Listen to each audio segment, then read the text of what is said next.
Buenos días, queridos estudiantes, queridos alumnos de primero de secundaria. Les saluda su profesor Jesús Narro Vázquez, encargado del curso de Historia Universal de la modesta Casa de Estudios Uribes School.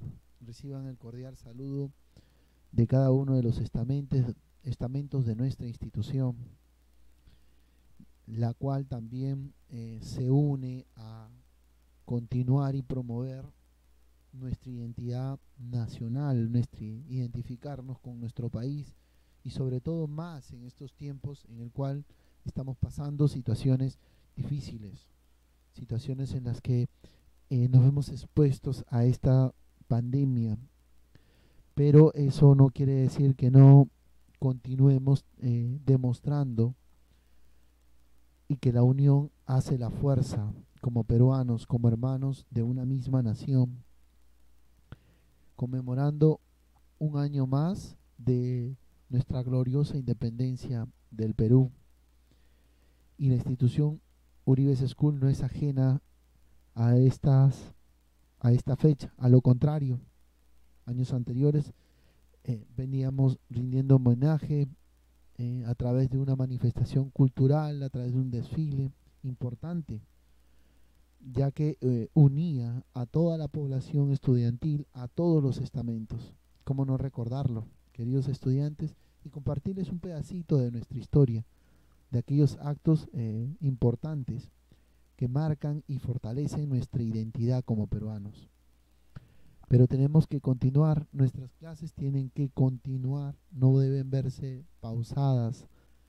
Pues es así que vamos a continuar donde nos quedamos la clase pasada. Usted se recordará, ¿no? La clase pasada veníamos hablando acerca de esta civilización y lo importante que es reconocer de que todas las civilizaciones del mundo antiguo han ido dejando un legado, ¿no? Por así decirlo. No podemos catalogar una más que otra o una menos que otra. Todas las civilizaciones. La clase pasada hablábamos de esta civilización persa, importante, hablábamos de su historia, ¿no? Muy diferente a comparación de las otras civilizaciones donde veíamos pues un desfile de líderes, de reyes, no de emperadores o de, perdón, faraones o reyes, como les decía, que van a ubicarse en un punto importantísimo dentro de cada una de las civilizaciones y van a salir adelante, ¿no? A comparación de las otras, la civilización persa tuvo dos, ¿no? Los historiadores catalogan a dos importantes reyes, por así decirlo, reyes o gobernantes, ¿no? Bueno, yo señalo al hijo de Ciro primero, y ya seríamos tres. Entonces, es importante conocer, ¿no? Los detalles, cómo una civilización empieza, ¿no? Cómo surge el querer unificar, el querer tener un control, el querer llevar, como se dice, un dominio en en una determinada población. Así pues se va a originar todas estas civilizaciones importantes, porque de ahí hemos aprendido muchas cosas y han ido dejando un legado importante. Bueno, chicos, vamos a continuar. Hemos preparado una clase para los alumnos de primero de secundaria, eh, partiendo, ¿no? Desde la civilización persa, la segunda parte y la parte final de la cual vamos a hablar el día de hoy, ¿no? Y espero que sea de su agrado. No se olviden, cojan lápiz y papel, vayan haciendo sus anotaciones y así pues tener presente de que es necesario que usted siempre anote. ¿Sí? Bien, sabiendo esto, queridos estudiantes, vamos a hablar acá de esta cultura, civilización persa, ¿no? La clase pasada veníamos hablando de lo importante que fue Ciro, de lo importante que fue su hijo, de lo importante que fue Darío, que después se va a encargar pues de llevar al máximo, ¿no? De cada una de esas organizaciones y cómo esta civilización persa llega a ser un gran imperio y cómo manejan desde la economía, desde las artes, desde las costumbres, desde la creencia, ¿no? Entonces, vamos a ver una civilización organizada y una civilización que va, como se dice, a apoyar a otras civilizaciones, pero siempre bajo un ligero acuerdo. Y dentro de esos acuerdos estaba pues el impuesto. Importante, ¿eh? Entonces, él va a dejar que sigan haciendo sus costumbres, sigan haciendo sus religiones, bueno, sus hábitos normales, ¿no? Que no cambien nada las costumbres persas, donde se encuentra la ciudad principal, pero que sí, pues, paguen un determinado dinero y que él coloque a un administrador, ¿no? Entonces, y él le va a rendir cuentas también al rey. Entonces, importantísimo las acciones que hacen estos líderes.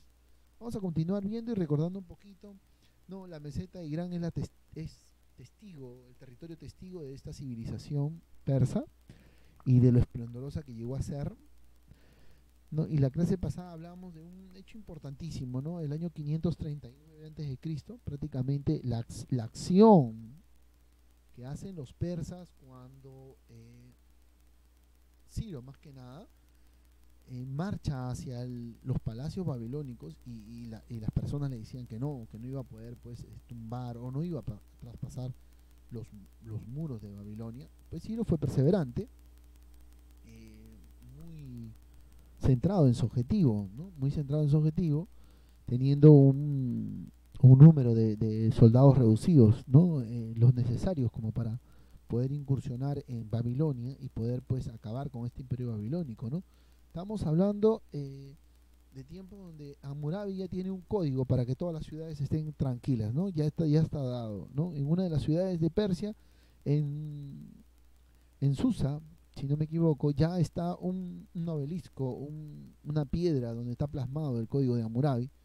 Entonces, ¿qué hace Ciro? Ciro se va hasta la ciudad, marcha, ¿no? Y optimista en que él va a lograr traspasar, y pues así lo hizo.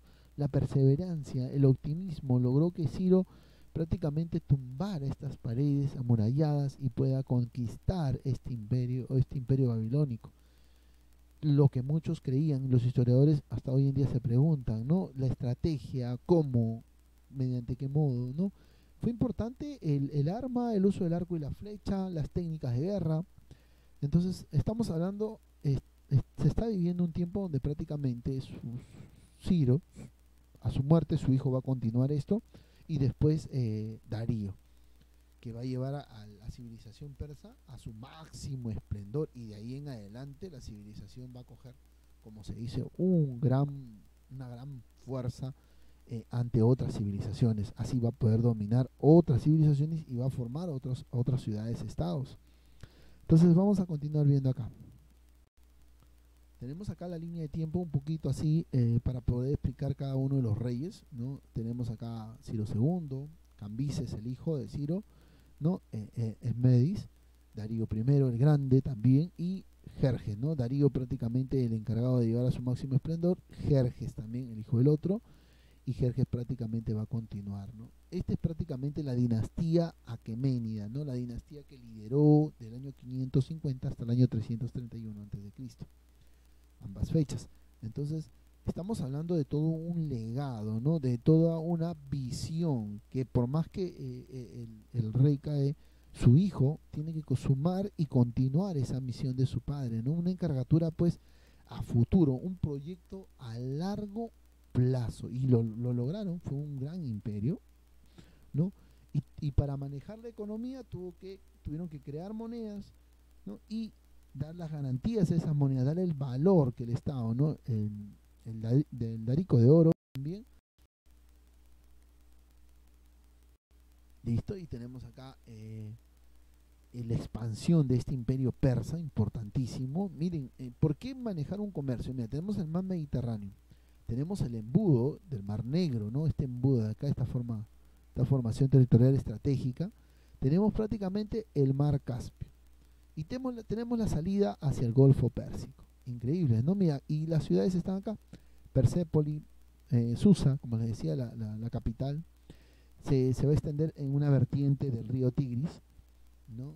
Y prácticamente este territorio va a ser importantísimo. Miren, cerca a las Indias, cerca a Oxus, también un territorio del río Oxus, un territorio asiático importante también. Entonces, vamos a darnos cuenta de que esta civilización prácticamente se fue expandiendo de manera estratégica y tuvo una gran influencia hacia los otros estados que ayudó y increíblemente va a beneficiar a otras naciones, ¿no? Le decía yo en la clase pasada que los fenicios y los hebreos fueron los que prácticamente se vieron beneficiados en esta situación, y eso prácticamente fue importante porque, por ejemplo, los fenicios les permitieron tener el dominio del mar Mediterráneo, ¿no? Con sus embarcaciones en estos territorios, tanto del Caspio como el Mar Negro, y los hebreos prácticamente el pagar tributo también, entre otras, ¿no? Le da la libertad, ¿no? De poder desarrollar sus costumbres, ¿no? Fueron una civilización que dominó, conquistó y dijo ya, a partir de ahora se acaba todas sus costumbres y empezamos con una nueva. No, le dio cierta libertad, puso un representante y ese representante rendía cuentas. Sí. Vamos a continuar. Nos pasamos, acá está, muy bien. Vamos a continuar viendo otros aspectos acerca de esta civilización persa, como las manifestaciones culturales, la religión, la arquitectura y una de las guerras importantísimas que van a librar ellos. Sus principales palacios o capitales dentro del imperio va a estar Susa, ¿no? Susa prácticamente hoy en la actualidad ya no solamente se le conoce a este territorio como Shush, ¿no? Y prácticamente le decía yo que estaba situado a una vertiente del río Tigres. Lo que queda de la ciudad son un resto de palacios caídos, queda prácticamente algunos escombros y entre algunos muros todavía parados dentro de este territorio, de esta capital de Susa estratégica, ¿no? Su ubicación siempre a la margen de una vertiente, o sea, de un río, de una fuente de vida, ¿no? Es en esta ciudad donde prácticamente también se encuentra una piedra con el código de Hammurabi, también esa información es importante, ¿no? Entonces, de aquí se va a manejar la parte, va a estar ubicado el rey, ¿no? Es una de las capitales, pero algo curioso, ¿no? Cada una de las ciudades que van a tener, o sea, la parte de arquitectura de estas ciudades importantes de Persia, va a tener una función, ¿no? Específica.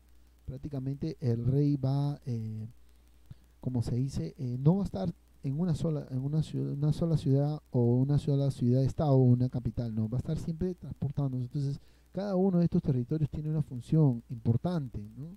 En la antigüedad prácticamente acá se entrevistaban, ¿no? con el rey, ¿no? Y hacía una ciudad, pues, en sus inicios, para que se encuentre el código, es prácticamente porque era una ciudad, pues, donde los de raza elamita siempre estaban, como se dice, en constante incómodos con la situación que pasaba, que venía de otros estados o queriendo dominar a este estado.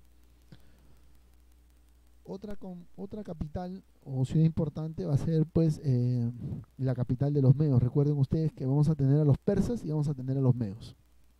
Susa para los persas y Ecbatana va a ser prácticamente para los medos, ¿no? Ellos van a ser, entre comillas, adoptarían a los persas, una de las ciudades más grandes del imperio, que se organizaba, pues, prácticamente por anillos. Algo curioso de aquí, la estrategia de poder no ser un cuadrante, sino como anillos, ¿no? Y aquí también se va a encontrar un palacio real también. Esta ciudad, pues, estratégica también a la margen de un río, ¿no? De la cual se van a ver beneficiados, ¿no? Después tenemos la siguiente ciudad, que era Pasargada, ¿no? Esta se funda y se da y se presenta y se manda a construir en base a Ciro, ya que Ciro II en este caso va a querer tener ciertas ceremonias, ¿no? Ciertas ceremonias que la van a hacer ver esta ciudad como una también de las capitales de la civilización persa. Entonces, a Ciro le gustaba mucho esta ciudad por las ceremonias religiosas que se daban, y fue uno de sus deseos, por eso que en esta ciudad se encuentra la tumba de Ciro el Grande, y de la cual cuentan historias acerca de sus jardines, los jardines que tiene este palacio, ¿no? Esplendorosos, los pilares que tiene este palacio que bordea la tumba de Ciro el Grande. Entonces ella se conoce como Pasargada como una de las capitales, ¿no? De aspecto ceremonial donde se encuentra la tumba de Ciro. Persépolis. Mira, escuchen acá, en la ciudad de Persépolis va a ser una ciudad que si bien es cierto da testimonio del imperio persa, eh, esta ciudad fue prácticamente construida de manera espectacular, ¿no? Tiene uno de los campos más grandes, prácticamente como señala en la imagen, siendo 12.000 metros cuadrados, ¿no? Y se hizo con una condición, ¿no? En muchos de los casos servía para almacenar, pero lo curioso era de que era el punto de administración de los tesoros y riquezas del rey, pero solamente visitaban esta ciudad solamente para los meses de diciembre, para celebrar el año nuevo. Entonces cuando el rey Darío termina la construcción de este palacio, ¿no? La Panada, esta ciudad, él celebraba el año nuevo aquí, era solamente única y exclusivamente para celebrar el año nuevo, y venían todos los reyes de diferentes pueblos y venían trayendo las mejores ofrendas, los mejores regalos, y aquí se almacenaba esos regalos, ¿no? Era prácticamente un campo inmenso, ¿no? El atrio, las salas, inmenso. La ciudad de Persépolis. Vamos a pasar a ver un poquito el arte de los persas, después de haber hablado de estas tres ciudades importantísimas de los persas, ¿no? Curioso, ¿no? Una de esas ciudades, Persépolis, donde solamente se celebraba el Año Nuevo y donde todos sus invitados venían y le daban ofrendas al reino. Mire, un arte definido de los persas, no. Lo que sí va a haber una gran influencia de diferentes civilizaciones. Tenemos a los asirios, los babilónicos, los egipcios, los griegos y los hititas. Entonces los persas, al igual que otras civilizaciones, van a ir absorbiendo, porque es así, uno aprende lo bueno y uno tiene que aprender de lo bueno, ellos también aprendieron de eso, y fueron anexando diferentes características en sus representaciones artísticas de arte, de pintados, etcétera. Así vamos a analizar la escultura, ¿no? Los detalles prácticamente grabados con algunos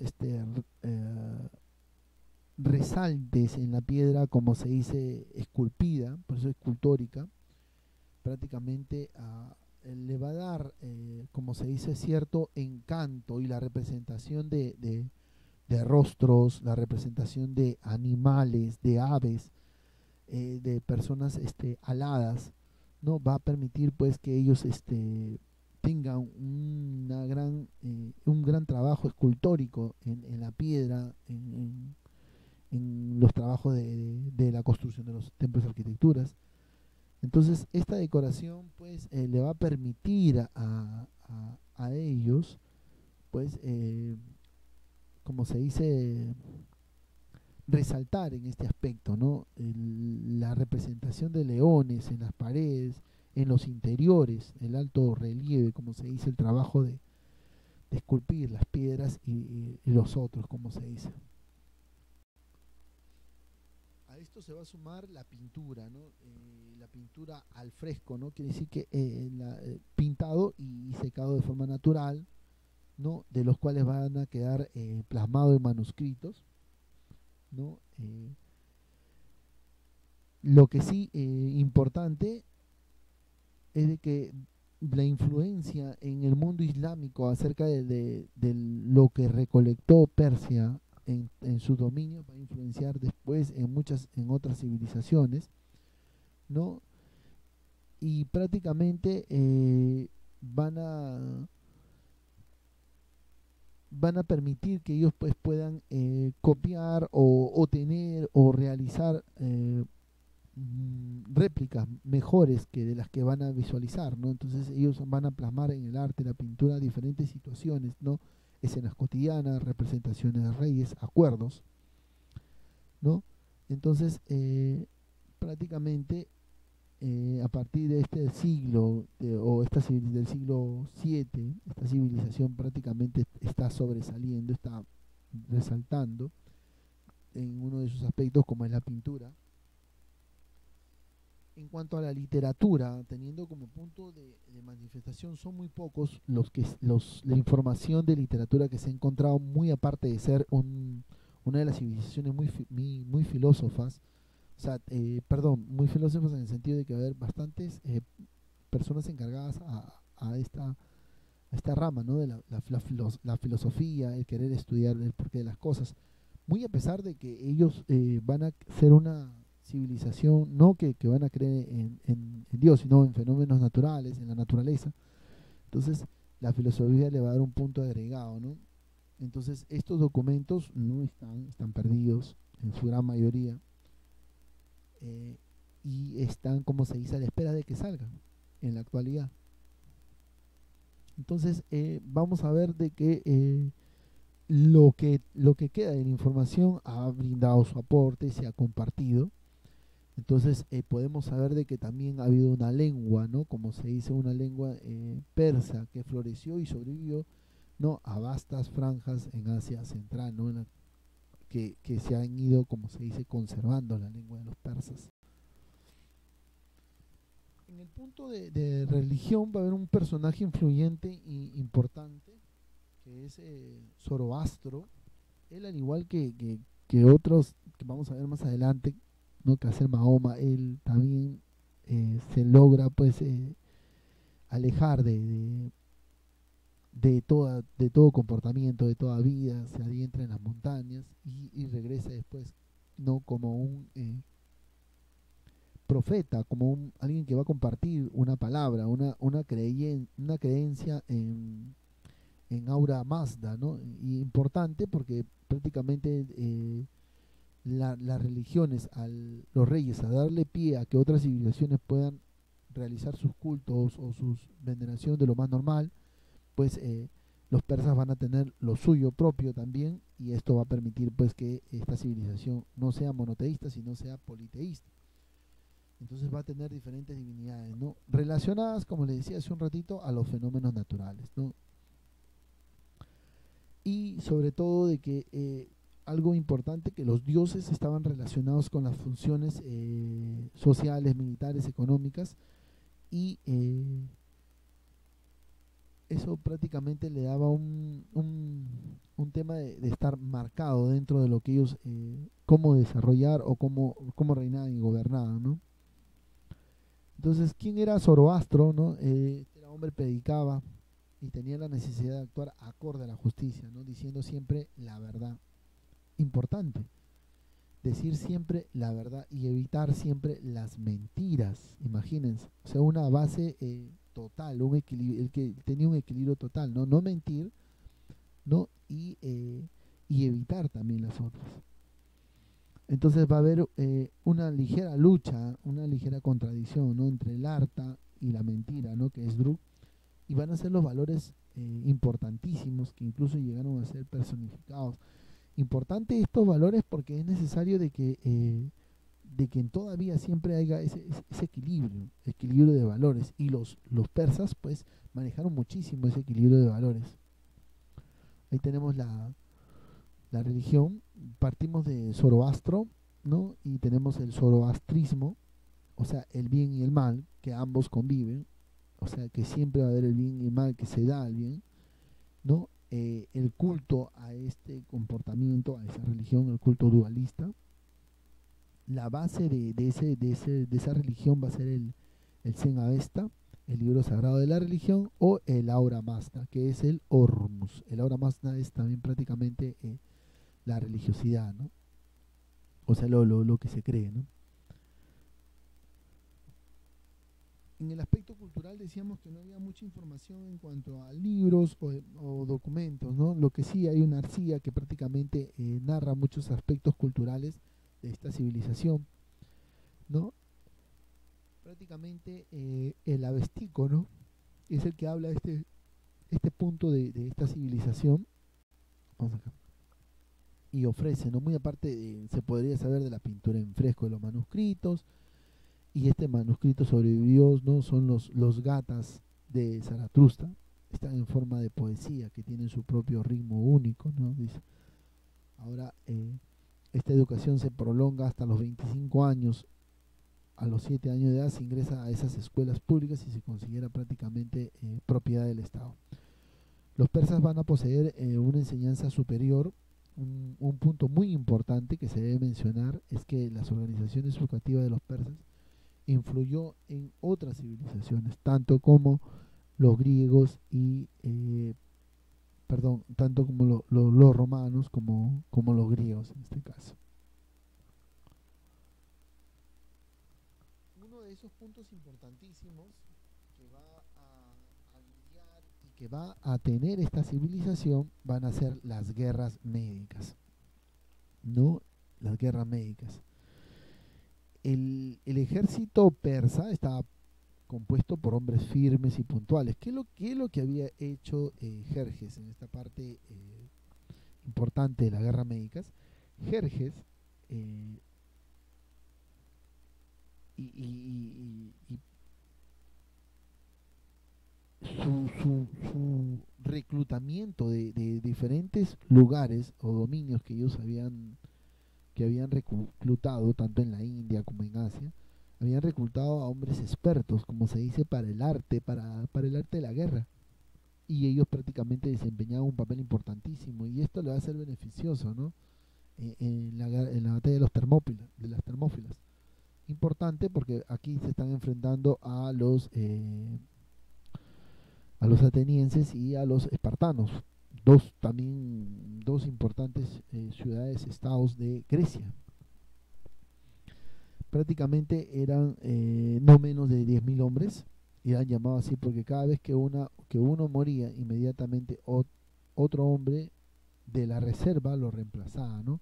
Y habían unos especializados llamados arqueros, ¿no? De caballos. Como les decía yo, tenían una estrategia de guerra diferente, arqueros a caballos. Entonces eran los más especialistas de la civilización persa, especialistas en cumplir, en hacer, en realizar la guerra, ¿no? Que prácticamente va a beneficiar a los persas, porque van a ser ellos los que van a ganar en esa guerra. Pero vamos a ver un poquito de cómo se presentaba el ejército persa, ¿no? Decíamos que estaba compuesto por hombres firmes y puntuales, que eran llamados los inmortales, ¿no? Eran más o menos 10.000 hombres, y eran llamados así porque cada vez que moría uno, inmediatamente lo reemplazaba a otro, ¿no? El de la reserva. Entonces no había, como se dice, no habían bajas, no, a lo contrario, se reemplazaban y se evitaban, ¿no? Por un tema de alguna situación o esto o el otro.